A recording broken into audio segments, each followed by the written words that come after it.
श्री हरिविजय कथासार अध्याय 3 बलराम आणि श्रीकृष्ण यांचे जन्म। नारदाच्या सूचनेप्रमाणे कंसाने देवकीचा एकामागून एक 6 बालके जन्मताच आपटून मारली। कंसाची पापे अतोनात वाढली तेव्हा भगवान विष्णू शेषाला म्हणाले, चला आपण दोघेही मथुरेत अवतार घेऊ, दुष्टांचा नाश करू आणि संत सज्जनांचे रक्षण करू। शेष म्हणाला, अरे तू आता अवतार घेणार नाही, मागील जन्मी लक्ष्मण होऊन मी 12 वर्ष उपवासी राहिलो, आता आपण एकटेच अवतार घ्या आणि काय पराक्रम करायचा असेल तो करा। भगवान म्हणाले, अरे तू माझा प्राणसखा, तुझ्याशिवाय मला तिथे करमणार नाही, आता तू मोठा भाऊ हो, या जन्मी मी तुझी सेवा करीन। तू देवकीच्या उदरात गर्भरूपाने राहा, मी तुझ्या मागोमाग योग मायेला पाठवतो, ती तुझं गर्भ देवकीच्या उदरात रोहिणीच्या उदरात नेऊन ठेवील आणि स्वतः यशोदेच्या उदरात गर्भरूपाने राहील। मग भगवंताच्या आग्रहाप्रमाणे शेष गर्भारूपाने देवकीच्या उदरात प्रवेशला। देवकी 7व्या वेळेला गर्भार राहिली, यावेळी तिला विलक्षण डोहाळे होऊ लागले। होता होता 7वा महिना लागला। एके दिवशी योगमायेने देवकीच्या उदरात गर्भ काढला आणि वसुदेवाची दुसरी पत्नी रोहिणी कंसाच्या भयाने गोकुळात नंदाकडे लपून राहिली होती, तिच्या उदरी नेऊन ठेवला। गर्भ नाहीसा होताच बंदीशाळेच्या रक्षकांनी कंसाकडे जाऊन सांगितले की देवकीचा गर्भ एकाएकी जिरला। देवकीस मात्र हे दुःख की सुख असा संभ्रम झाला।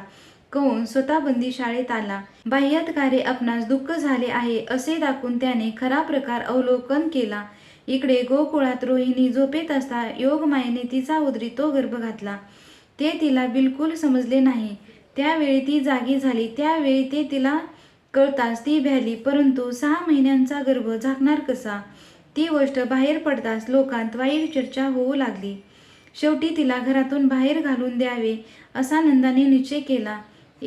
इतक्यात आकाशवाणी झाली, रोहिणी तू चिंता करू नकोस, तुझ्या उदरातील गर्भ वासुदेवाचा आहे, भूभार उतरवण्यासाठी शेष तुझ्या पोटी अवतार घेणार आहे। ही आकाशवाणी ऐकताच सर्वांना आनंद झाला। नंतर 9 महिने पूर्ण झाल्यावर रोहिणीस दैदिप्यमान पुत्र झाला, त्याचे नाव बलराम असे ठेविले। नंदाने मोठ्या मंगल उत्सव केला। थोड्याच दिवसात नंदाची पत्नी यशोदा गरोदर राहिली, तिच्या उदरी आदिमायेने प्रवेश केला।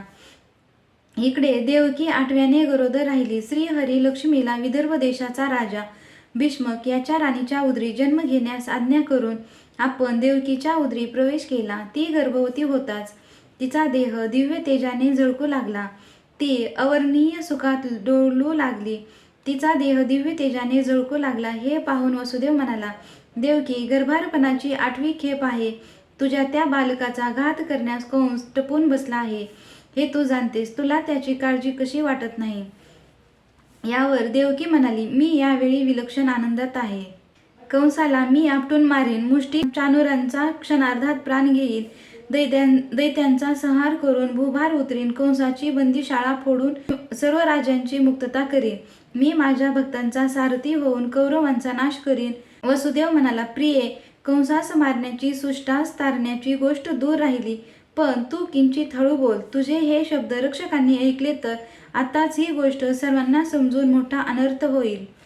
हे ऐकून त्या बालकाने काहीसे जाणते 8 वर्षाचे रूप घेऊन वसुदेव देवकी सांगितले, मी श्री विष्णू तुमच्या पोटी आलो आहे, तुम्ही मला गोकुळात नेऊन नंदाच्या घरी ठेवावं, नंदपत्नी यशोदेला मी जी मुलगी झाली आहे ती इकडे आणावी, नंदपत्नी यशोदेला जी मुलगी झाली आहे ती इकडे आणावी। ते श्रावण महिन्याचे दिवस होते, पाऊस धो-धो पडत होता, यमुना नदीस मोठा पूर आला होता, बंदी शाळेस कुलूप, पायात बेड्या, शिवाय रक्षकांचा पहारा, इतक्या संकटातून कसे निभावून जायचे याची चिंता वसुदेवाला पडली। इतक्यात देवाचा नवा अवतार पाहण्यासाठी देवांची दाटी झाली। त्यांनी श्रीकृष्णावर पुष्पवृष्टी केली, ती पाहताच वसुदेवास वाटले की आपणाजवळ कृष्ण परमात्मा असताना आपणास भीती कसली। वसुदेव कृष्णास घेऊन उभा राहताच त्याच्या पायातील बेडी तुटून खाली पडली, काहीसा पुढे गेला तो कुलूप गळून दरवाजे खाडकन उघडले। रस्त्यावर येताच शेषाने आपली फणा कृष्णाच्या मस्तकावर पावसापासून रक्षणार्थ धरली।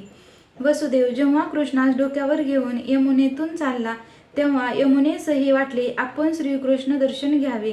ती अधिक वर येऊ लागली. शेवटी वसुदेवाच्या गळ्यापर्यंत पाणी आले. त्यामुळे तो चिंतेत पडला. तो आकाशवाणी झाली, वसुदेवा वसुदेवा, कृष्णाचा पाय यमुनेच्या पाण्यास लागू दे, म्हणजे सर्व काही ठीक होईल.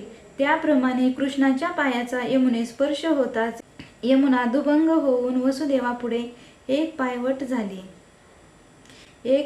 झाली.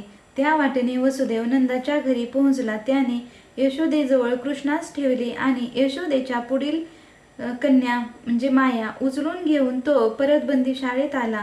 तोच त्याच्या पायात बेड्या व दरवाजास कुलपे इत्यादी पूर्वीप्रमाणे सर्व गोष्टी झाल्या. ती कन्यारूपी माया बंदीशाळेत पोहोचली, मात्र तोच तिने मोठमोठ्याने किंकाळी ठोकली. ते ऐकता सेवकांनी धावत जाऊन कंसाला देवकी प्रसूत झाल्याचे वृत्त सांगितले. त्याचबरोबर कंस पिशाच्या प्रमाणे धावत बंदीशाळेत आला. कंसाने हातातून ती मुलगी ओढून घेतली व मारण्यासाठी तिला गरगर फिरवून शिळेवर आपटणार तोच ती त्याच्या हातातून निसटून आकाशात विजेसारखी कडकडत गेली आणि आकाशवाणीने बोलली, अरे कंसा, आता तरी शहाणा हो. तुझा शत्रू गोकुळात सूर्यप्रभेसारखा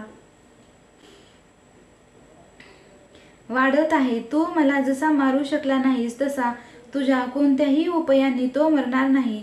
ही आकाशवाणी ऐकताच कंसाच्या हृदयाचा थरकाप झाला. तो खिन्न मनाने आपल्या राजवाड्यात परतला.